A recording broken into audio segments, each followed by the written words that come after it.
So guys, ito yung finished product natin, Vios XLE. So we upgrade Malaysian aggressive blue, ayan. RL race na max, tapos naka DR retrofitted, tapos naka signal light na rin, no? LED kasama to sa baba.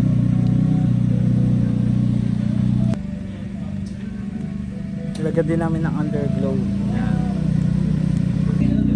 Tapos yung ano, yung tail light nilagyan na rin namin na plate holder, red logo na badge, ayan. The lower, then naka chrome na molding window, ayan. Siyempre naka blue lens na rin si boss, ayan. Ito yung loob, ayan, no? Ganda.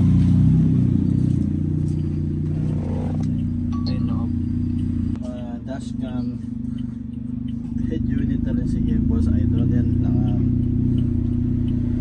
naka ambient light na rin. So itong ambient light, pwede itong nag-iba-ibang kulay. Tapos ito, naka carbon steering na rin siya. Ayan.